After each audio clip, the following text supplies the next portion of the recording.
Bismillahirrahmanirrahim. Assalamualaikum warahmatullahi wabarakatuh. Alhamdulillahi wa kafa.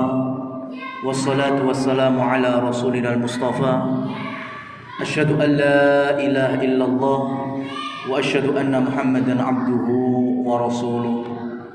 Amma ba'du. Jamaah kaum muslimin muslimat yang dirahmati Allah Subhanahu wa taala, baru saja kita melaksanakan satu ibadah yang dikenal dengan Qiyam Ramadan. Mungkin di antara kita ada yang merasa capek atau lelah, dan itu wajar. Bahkan ada nasihat dari Ibnul Jauzi rahimahullahu tabaraka wa taala, fa inna masyaqqatat ta'ah tadhhab. Sesungguhnya rasa susahnya di dalam ketaatan. Kita puasa ada kesusahan, kita taraweh juga ada susahnya. Tapi kata Imam Ibnu Jauzi, semuanya itu akan pergi. Kan gak mungkin kita ibadah rasa susahnya sampai 2 minggu berturut-turut, kan gak mungkin, Mas. Jenengan wangsul mengke ngeteh anget mbek dipijeti kan ilang kesel. Tapi fatabqa ajruhu, ada yang gak hilang, ada yang menetap. Apa itu yang menetap? Pahalanya. Wa inna masyaqqatal ma'siyah tadhhab. Begitu juga sebaliknya, Mas. Kesusah payahan dan kenikmatan. Fa inna ni'matal ma'siyah, sesungguhnya kenikmatan maksiat itu juga akan pergi. Gak mungkin abadi. Ada orang yang mendem 2 minggu enak terusnya, ada, Mas? Gak ada, kan? Ada orang mungkin joget-joget karaokean sampai 2 bulan tuh merasa enak terus. Yang ada habis suaranya, hilang, Mas, kenikmatannya itu. Fatabqa lahu adabuh. Tetapi ada yang menetap, ada yang ditetapkan. Apa itu? Catatan keburukannya, dan kalau tidak bertaubat berarti azabnya. Nah, ma'asyiral muslimin wal muslimat rahimani wa rahimakumullah tabaraka wa taala.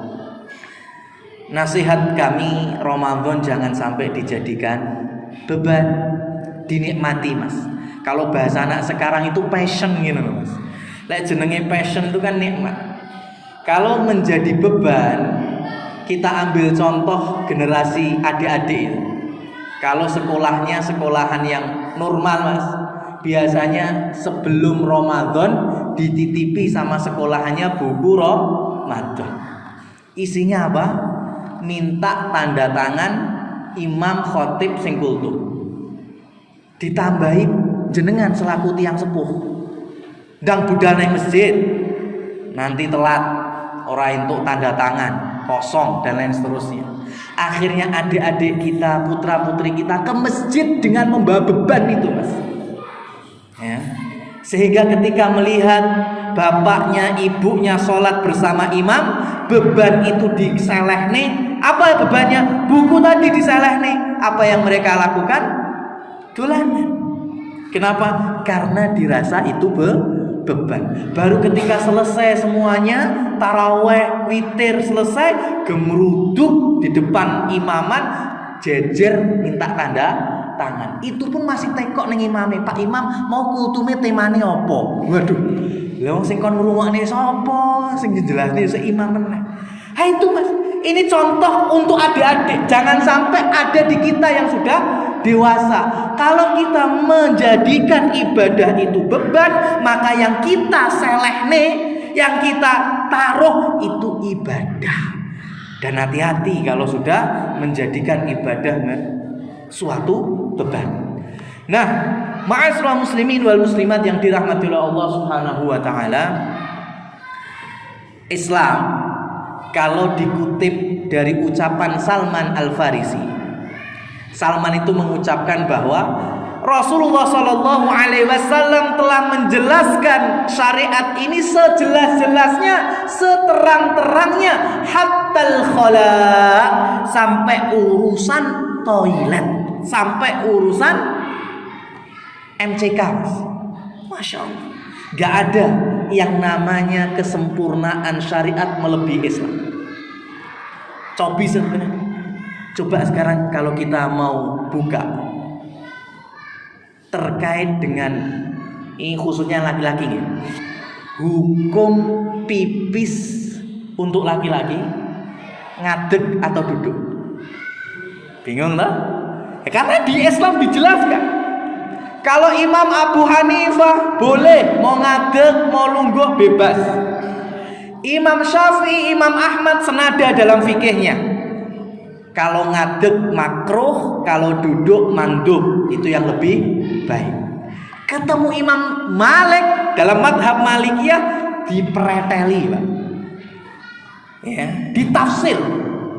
Tempatnya atos atau empuk, sekelilingnya najis atau tidak. Sehingga kalau tempat buang airnya itu keras tapi sekelilingnya bersih, duduk itu yang terbaik.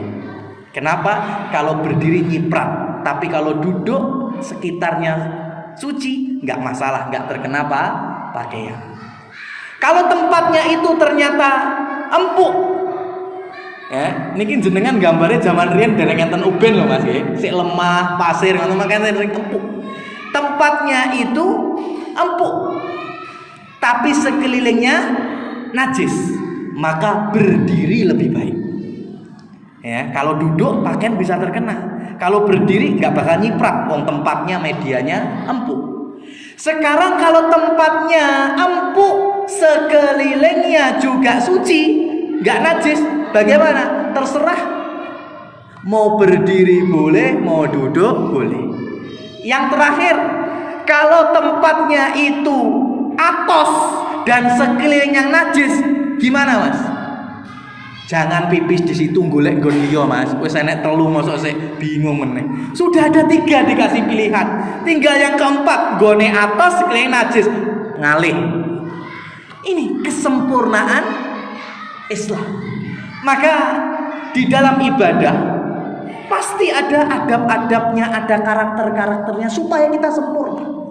Dan sekelas Imam Abdullah Ibnul Mubarak menjelaskan, rubba amalin saghirin tu'adzibuhu niyah wa rubba amalin kabirin tusaghiruhu niyah.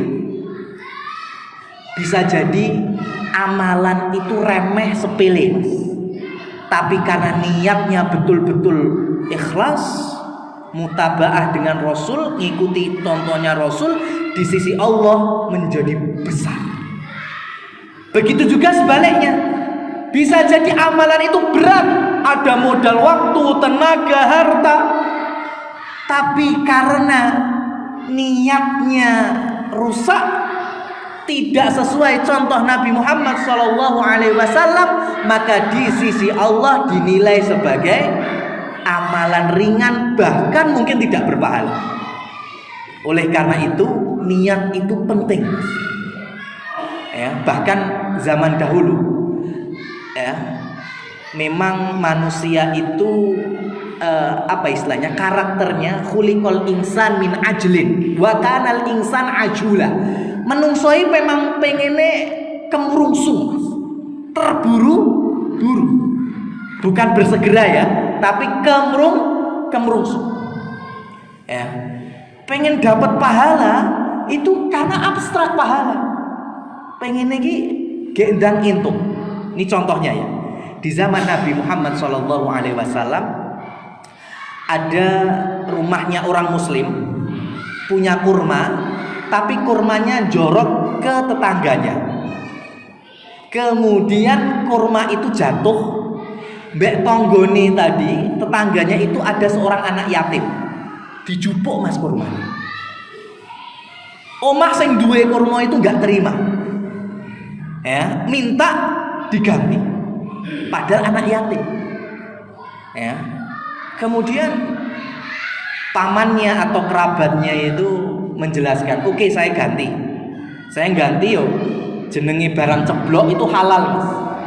Kurma kalau udah mateng berarti apapun ya, lain Indonesia berarti pelem, rambutan. Tapi kalau sudah gogrok itu diambil halal. Tapi bukan modus loh Mas ya. Gue sarung mau ini terus nih gogrok, bukan. Itu maling lah. Ya. Jadi memang istilah gogrok diambil halal. Lah itu diganti sesuai dengan yang diambil, nggak mau dia. Maka kemudian sampai dihadapkan kepada Rasul Shallallahu Alaihi Wasallam. Kata Rasul, sudahlah, ikhlas no, kamu akan dapat ganti di surga. Orang itu nggak mau, sing duwe kurma gak gelem. Kemudian muncullah Ibnu Dahnah. Ya Rasul, kalau saya mengganti gimana? Apakah saya dapat pohon di surga? Iya. Hei sing duwe kurma, mau nggak? Satu kurmamu, satu pohonmu saya ganti dengan 4.000 pohonku di kebun kurmaku sana. Ya jelas gelem. Ya pikirin ngono Mas. Ya, wit kurma siji diganti 4.000 kurma pohon di kebun. Jelas ketok cetok gelem. Maka Ibnu Dahnah pun akhirnya menggantinya dengan itu. Tapi yang lebih mulia yang siapa? Ibnu Dahnah. Rasul Shallallahu Alaihi Wasallam menjelaskan Ibnu Dahnah telah membeli satu kurma untuk kurma-kurma yang jumlahnya tiada tara di surga. Rasul nggak nyebutkan Ibnu Dahnah masuk surga, tapi jenenge wong duwe tanduran kaplingan kurma neng surga, mosok sing duwe ra ketut lho Mas. Ya, orang punya kapling kurma di surga, otomatis penghuninya juga dapat. Masya Allah. Kenapa? Karena tahu bahasanya pahala itu di surga pasti. Kalau keuntungan rugi di dunia ya Senin Kemis Mas. Itu. Sehingga dari sini niat itu harus dijaga. Jangan sampai puasa kita hanya sebatas ibadah musiman. Dan yang terpenting pada masa ini an-niyatu al-qasdu wal ilmu. Niat itu keinginan hati, ya, dan harus diilmui untuk apa kita beramal dengan niat itu. Imam An-Nawawi menyebutkan man lam yubayyit lailah bisyam fala siyamalahu. Siapa yang tidak berniat pada puasa Ramadan, puasa yang wajib semenjak malamnya atau sampai subuhnya, maka tidak ada puasa baginya. Ya. Dan Imam Nawawi menyebutkan wala yashtaritu niyyah bilafdhin, dan tidak disyariatkan niat itu dilafalkan. Maka dari sini saya membawakan dua pokok penting dari sejarah. Ya, dari sejarah Imam Ahmad rahimahullah tabaraka wa taala. Imam Ahmad, ada orang muslim bareng di masjid, wudu bareng. Imam Ahmad selesai wudu, orang itu selesai wudu masuk masjid, sholat. Ya. Habis sholat, orang tadi tanya ke Imam Ahmad. Ini Imam ahli sunnah wal jamaah, imam madhabnya yang diakui. Orang ini tanya, Imam, wuduku tadi sah apa enggak? Sholatku jadinya sah apa enggak? Loh kenapa? Aku tadi belum melafalkan niat wudu. Aku belum melafalkan niat sholat. Kata Imam Ahmad, wudumu enggak sah, sholatmu enggak sah. Kenapa? Karena aku tidak melafalkan niat, bukan karena tidak warasanmu. Ya, mohon maaf, ini kalau bahasa kasarnya, wudumu gak sah, sholatmu gak sah. Lalu apa? Lawakmu gak waras ya, setengah gendeng. Loh kenapa? Karena lawaknya wudu itu mau apa? Ya mau sholat. Ya berarti niatmu kan jelas mau sholat. Kamu berjalan ke tempat wudu mau apa? Ya mau wudu. Ya berarti niatmu kan sudah mau wudu. Jadi nggak perlu dilafalkan. Begitu juga muslimin muslimat sekarang, jenengan taraweh besok mau puasa mau pengen apa Mas? Dengan datangnya ke sini taraweh, mau puasa apa mau apa? Mau puasa kan? Berarti anda semuanya sudah tercatat memiliki niat besok puasa. Dengan apa? Progres taraweh ini. Jadi niat itu betul-betul amalan hati, bukan amalan lisan. Cari definisi niat, nggak mungkin. Niat titik dua amalan lisan, nggak ada. Adanya niat titik dua amalan hati. Ya, jenengan wudu kesini ngadep kiblat, kira-kira orang menilainya mau sholat atau pengen gempuri tembok ini? Jelas mau sholat. Jadi nggak dibutuhkan melafalkan niat, apapun itu ibadah. Tetapi menjaga niat ikhlas, mutabaah itu penting. Dan yang terakhir dari sisi nomor 2 yaitu sisi bahasa. Ya, 2005-2006 saya itu mulai mengajar bahasa Arab sampai hari ini. Ya, jadi kalau terkait dengan bahasa boleh. Habis ini mungkin ada yang pengen penjelasan lebihnya, saya akan jelaskan lebih gamblang. Kalau ada di masyarakat kita atau di Indonesia menggunakan lafadz niat, mohon maaf, yang paling familiar adalah nawaitu soma ghadin an adai fardhi syahrin ramadhana hadisanati fardholillahi ta'ala. Ini kalau ngikuti penulis kitabnya itu pun masih kurang, Mas. Harusnya ada nawaitu soma ghadin an adai fardhi syahrin ramadhana hadisanati imanan wahtisaban lillahi ta'ala. Berarti lek kurang ku ya kurang niate piye. Ya, posone piye? Itu. Yang berikutnya dari sisi bahasa. Kalau terucapkan nawaitu soma ghadin an adai fardhi syahri ramadhana, ini salah, Mas. Secara nahwu soroknya. Yang benar gimana?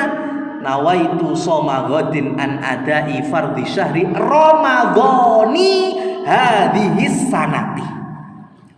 Ramadhani hadhis sanati. Ini kalau pengen dibuka secara bahasa Arab nahwu soroknya. Saya pengen tetap Ramadhana. Boleh, bisa saja. Gimana? Nawaitu soma ghadin an adai fardhi syahrin ramadhana titik atau koma hadhis sanata. Ini yang benar secara bahasa. Artinya kalau ternyata yang terucap sekarang ramadhana hadhis sanati, secara bahasa sudah salah.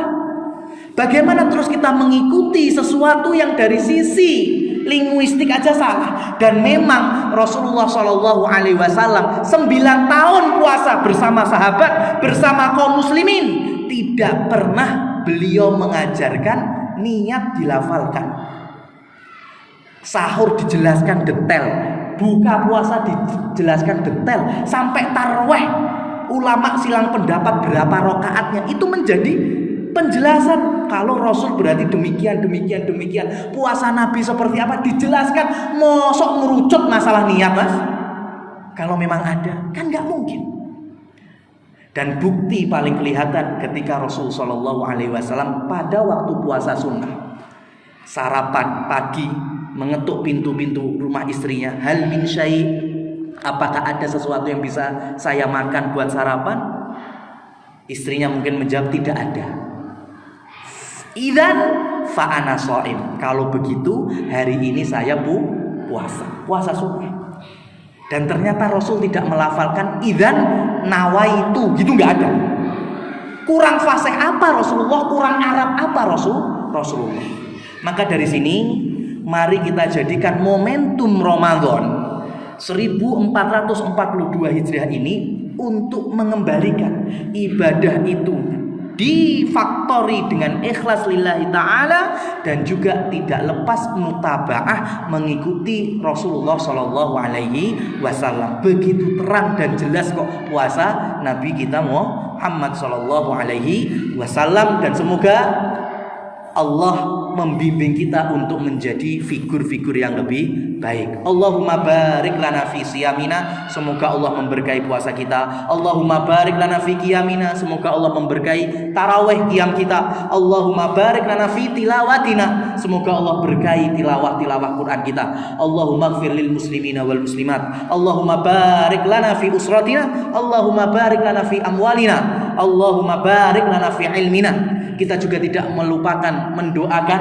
saudara-saudara kita yang telah Allah uji mungkin dengan gempa, dengan banjir, semoga Allah berikan keringanan, kemudahan, kesabaran, istiqomah, dan secara umum kita berdoa semoga Allah mengangkat pandemi dari negeri kita yang cinta ini. Fasubhanakallahumma wa bihamdika asyhadu an la ilaha illa anta astaghfiruka wa atubu ilaik. Wa akhiru da'wana anil hamdulillahi rabbil alamin. Wabillahi taufiq wal hidayah. Wassalamualaikum warahmatullahi wabarakatuh.